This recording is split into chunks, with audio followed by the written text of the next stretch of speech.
ये सुषमा है। ये सुषमा सड़क पर गाड़ियों से पैसे भीख मांगने के लिए मजबूर है।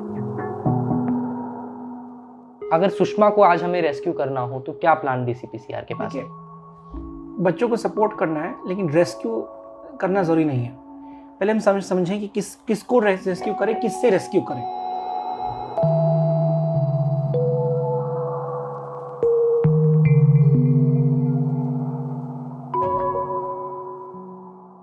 ये सुषमा है। 2 साल 1 साल जितने की भी होगी, मुझे अंदाजा नहीं है। जो आपने विजुअल्स देखे अभी, सुषमा सड़क पर गाड़ियों से पैसे भीख मांगने के लिए मजबूर है। ये आ नहीं रही थी मेरे पास। सुषमा ने कहा कि मुझे 20 रुपए दोगी तो मैं आऊंगी। सुषमा जैसी ऐसी बहुत सी बच्चियां दिल्ली में 70,000 का आंकड़ा डीसीपीसीआर ने दिया, Delhi commission for protection of child rights ने दिया। 53 हॉटस्पॉट्स बताए जहां पर सुषमा जैसी बहुत सी बच्चियां भीख मांगती हैं। चाइल्ड बैगिंग कहा जाता है। और ये जो पुल है जिसके नीचे मैं खड़ा हूँ, ये तथाकथित रूप से बैगिंग फ्री जोन है। बोर्ड पीछे लगा हुआ था जो मैंने आपको बोर्ड पर पढ़ के बताया है। सुषमा, सुषमा अच्छा कुछ बताओ अपने बारे में आपको है। अच्छा, आपके पापा किधर है? हाँ, नहीं बता रही है। सुषमा को शायद नहीं पता कि मैं उससे क्या पूछ रहा हूँ या क्या कहानी हम आप तक पहुँचाना चाहते हैं। लेकिन मैं पिछले 1 घंटे से तकरीबन यहीं पर हूँ। सुषमा को देखा मैंने, पीछे वंदना है, बहुत से छोटे छोटे बच्चे हैं। सुषमा इन सब में सबसे छोटी है। मैं निशब्द हो जाता हूँ, समझ नहीं आता कि क्या कहा जाए। सुषमा की माता किधर है? मम्मी किधर है सुषमा आपकी? मम्मी कहाँ पे है सुषमा की? हाँ, अच्छा पीछे है। कहाँ से हो आप लोग? गाँव कहाँ है? बिहार? बिहार से है गाँव है?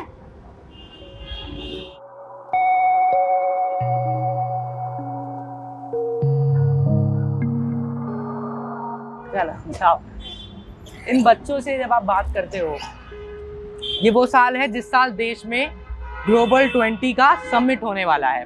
इसी राजधानी में विश्व भर की 20 सबसे बड़ी इकोनॉमीज आएंगी। बड़े बड़े नेता मिलकर चर्चा करेंगे।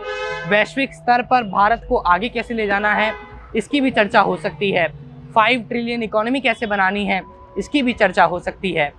लेकिन मैं चर्चा करने की कोशिश करूंगा आज डीसीपीसीआर के चेयरमैन से कि सुषमा के भविष्य को बनाने के लिए सरकार क्या कर रही है।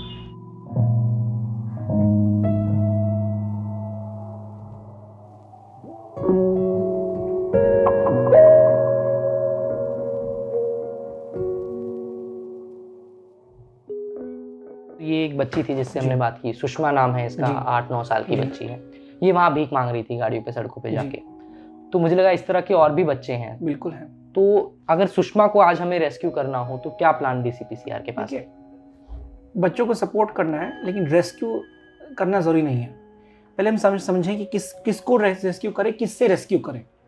जो बच्चा अपने माँ बाप के साथ है उसको रेस्क्यू करने की ज़रूरत नहीं है। उसके माँ बाप को, उसकी परिवार को स्ट्रेंथन करने की ज़रूरत है ताकि वो कारण हट जाए जिसकी वजह से बच्चे को भीख मांगनी पड़ रही है जी। लेकिन बच्चे को हटाया नहीं जा सकता परिवार से, क्योंकि हटाकर कहाँ लेके जाएंगे? चिल्ड्रन होम में। चिल्ड्रन होम में शायद अच्छा ब्लैंकेट मिल जाए, अच्छा शायद खाना मिल जाए, बट बच्चों को बड़े होने के लिए प्यार चाहिए होता है। रिसोर्सेज तो चाहिए ही चाहिए, लेकिन प्यार चाहिए। चिल्ड्रन होम में प्यार नहीं होता है। बच्चे की बेस्ट परवरिश उसके माँ बाप ही कर सकते हैं, उसके रिश्तेदार ही कर सकते हैं। तो सही तरीका सोचने का कि हम उसके परिवार को कैसे स्ट्रेंथन करें। क्या वो कारण हैं जो मजबूर कर रहे हैं बच्चे को भीख मांगने के लिए, वो कारण हटा दें। गर्मी का मौसम आ रहा है, जून में 49 तक टेम्परेचर दिल्ली में जाता है। अगर उस गर्मी में बच्चा सड़क पे भीख मांग रहा है, छोटे छोटे बच्चे नंगे पैर, तो उनकी हेल्थ को भी वहाँ से 100% सिक्योरिटी नहीं है। तो इसीलिए मैंने जाना चाहा कि ग्राउंड पे कितनी टीमें डीसीपीसीआर की इसको किस तरीके से प्लान कर रही हैं कि एटलीस्ट जिन बच्चों को, क्योंकि प्रोसेस जो आपने बताया मेरी समझ कहती है कि उसमें थोड़ा टाइम लगेगा। तो जब तक उस दौरान टाइम लगेगा, उस दौरान उन बच्चों को कम से कम उनकी हेल्थ को कैसे बचाया जाए, कोई दुर्घटना ना हो, इस सब चीज के लिए क्या प्लान है? पहले तो एक चीज समझने की जरूरत है कि सिर्फ डीसीपीसीआर अकेले से नहीं होगा। ये एक बहुत ही कलेक्टिव जो है सही एफर्ट से ही हो सकता है, जिसमें डिस्ट्रिक्ट एडमिनिस्ट्रेशन फॉर एग्जांपल का इन्वॉल्वमेंट बहुत ज़रूरी है। डिस्ट्रिक्ट चाइल्ड प्रोटेक्शन यूनिट का इन्वॉल्वमेंट बहुत ज़रूरी है। बहुत ही इंपॉर्टेंट स्टैट्यूटरी अथॉरिटी होती है जुवेनाइल जस्टिस एक्ट के तहत, कॉल्ड चाइल्ड वेलफेयर कमेटी, उसकी इन्वॉल्वमेंट बहुत ज़रूरी है। तो जब हम सारे इन्वॉल्व होंगे तब शायद जाके कुछ हो पाएगा। तो पहली बात तो एक कलेक्टिव एफर्ट है। तो जो मैंने 1800 बच्चों का जिक्र किया, इसमें डिस्ट्रिक्ट एडमिनिस्ट्रेशन ने बहुत इंपॉर्टेंट रोल प्ले किया है, डिस्ट्रिक्ट चाइल्ड प्रोटेक्शन यूनिट ने बहुत इंपॉर्टेंट रोल प्ले किया है, चाइल्ड वेलफेयर कमेटी ने बहुत इंपॉर्टेंट रोल प्ले किया है, चाइल्ड लाइन ने बहुत इंपॉर्टेंट रोल प्ले किया है।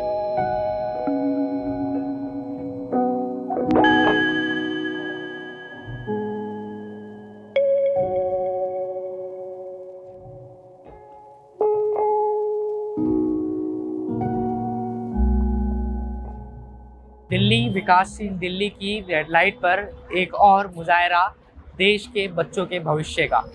यहाँ पर आपने बहुत से बच्चे और भी देखे, अलग अलग रेड लाइट से, अलग अलग एरियाज से हमने आपको विजुअल्स दिखाए, जिसमें आपने सुषमा जैसे हज़ारों बच्चों को अलग अलग दिल्ली के क्षेत्रों में आप भीख मांगते हुए देख सकते हैं। DCPCR के चेयरपर्सन अनुराग कुंदू से हमने बात करी, उनके जवाब आपको सुनाए। वो कितने पुख्ता थे, कितने नहीं, इसका फैसला आप कीजिएगा। भारतीय संविधान के पार्ट 4 में directive principle of state policy के अंदर गांधीयन पॉलिसी में अनुच्छेद 39 आर्टिकल 39 क्लॉज ई के अंदर इस बात का जिक्र आता है कि देश का कोई भी बच्चा आर्थिक व्यवस्था, आर्थिक हालात खराब होने के कारण अपनी पढ़ाई ना छोड़े और आर्थिक स्थिति को सुधारने के लिए अपने जो मौलिक अधिकार हैं, पढ़ाई का अधिकार, राइट टू लाइफ के अंदर आता है, राइट टू लाइफ के अंदर आर्टिकल 21 क्लॉज ए भी आता है, इन अधिकारों से वंचित ना रह जाए।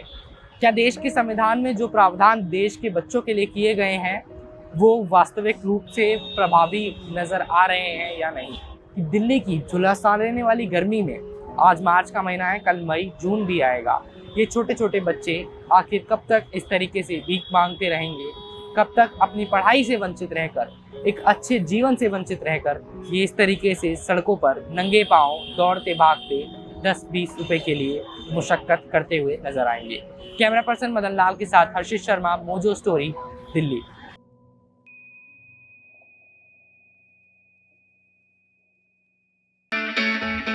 It's great to see you here. Thank you for watching our work. If you haven't subscribed yet, don't forget to click the bell icon and subscribe to Mojo Story and support independent, robust journalism.